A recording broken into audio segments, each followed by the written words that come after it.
Hey there. Why is it so hard to move from being a startup to being scale up ready? Well, the most common mistakes that I see is that people in the business is not working fast enough, or that they're focusing on the wrong things, or that they come to you for constant reassurance, that they're just not sure if what they are doing is the right thing or that they're on track, so they need your help. So I'm Jess, founder and creator of the Aligned Scale Up. Now, I know you have some great people in your business, no doubt. But when you experience this, when you have this in your business, you feel frustrated and anxious and you see missed opportunities. You also keep having the same conversation over and over again with people. And at the end of the day, you feel drained and exhausted.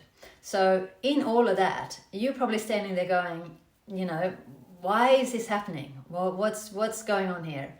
Well, a startup is a bit like an orchestra.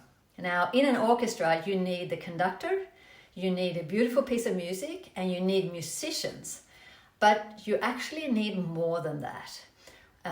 You need people in there, the musicians, to be able to hear the intonation of the music so that they can all play in tune with each other. There's a lot of people there and they need to definitely be playing in tune. You also need them to be able to hear the tempo of the music. So when the music changes, they know when it's their turn, to know when they've got to jump in there and start playing their music, and when they've got to jump out again and keep going. So because you have an audience and that is there and they're paying for great music and a great experience, you really need everyone to be able to do that and to do it really well. Now, as a founder, not only do you have to be the conductor of this orchestra, but you also have a board and you probably have investors. And they give you advice, and the investors are definitely looking for some momentum from you. So where do you start in all of this? Well, you start by defining your current culture. Okay, how do I get clear so I can create the right culture? The kind of scale-up ready culture that I need for me to be able to go out there and sell this beautiful product that I have. Well, in the last 20 years, I've been working across hundreds of different projects focusing on performance when it comes to people. And in my experience, where we always have to start is to get clear on what is the current culture. We have to focus at the cultural level because that's the foundation. Now, startups is not a corporate.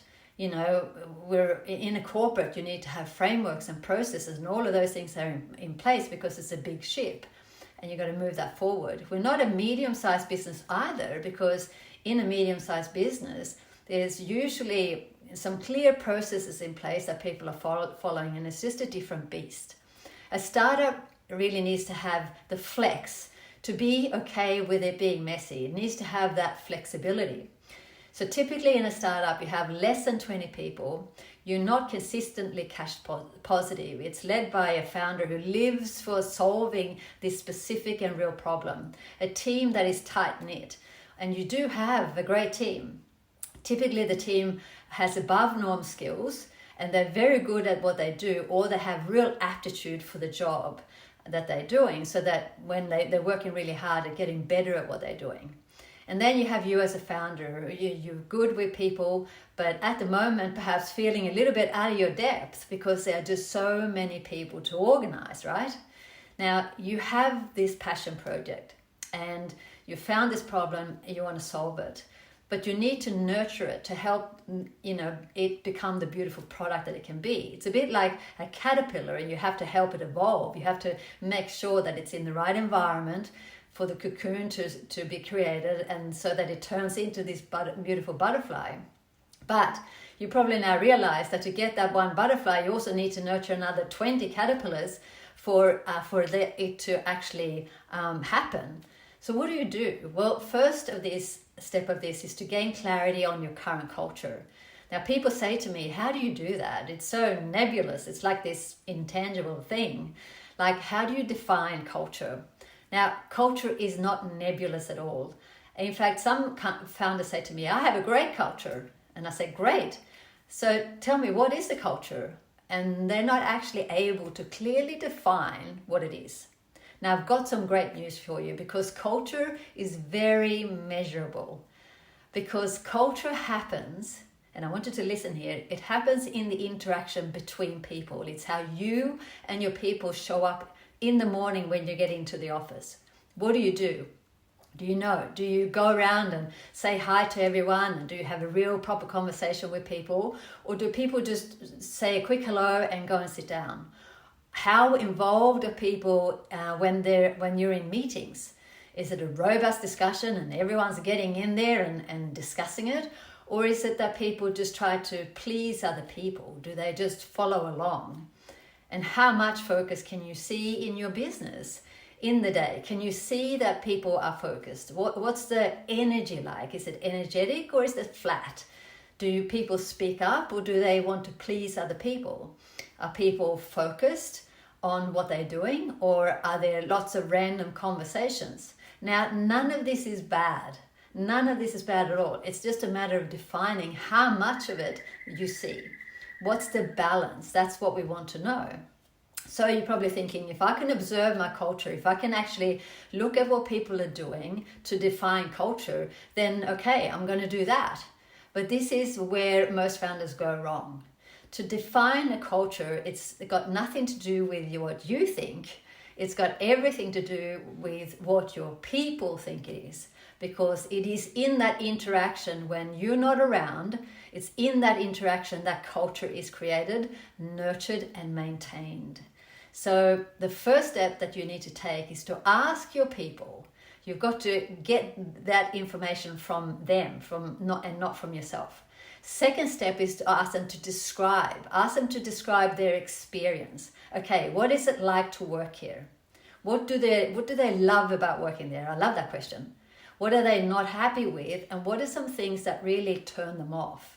What is it that they don't like? And so once they have described their experience, the next step is to rank those experiences to say, yep, I love this. This is awesome. No, I don't like this that much. And these things really prevent me from being successful. So culture really is a team sport. In fact, Peter Drucker, a well-known business expert from the US, coined the phrase, culture eats strategy for breakfast, meaning that even if you have the best strategy, all clearly set out in every way, and it looks great, it has all the milestones and all the timings and exactly defined, but you have a poor culture, meaning how people interact and work together in their day, that strategy is not going to be executed very well. Whereas if you have a strategy that perhaps is a little bit more random, not as well organized, it's there, but it's kind of a little bit fuzzy, but you have a great culture, meaning people who are in alignment with each other and who work really well together, then that strategy is more likely to be more successful. So culture is something that you must leverage. It has to be leveraged as a tool of getting Scale Up ready. Okay, so now you have the steps. So what I want you to do, let me just recap for you very quickly how to define your current culture. So first of all, define how asking your people. Second step is to get them to describe their experience. Third is to rank their experience, and then to get really clear on what they love. And then finally, you leverage that culture by doing more of what makes your culture great. Now, hopefully this has been helpful, and I'll chat to you soon.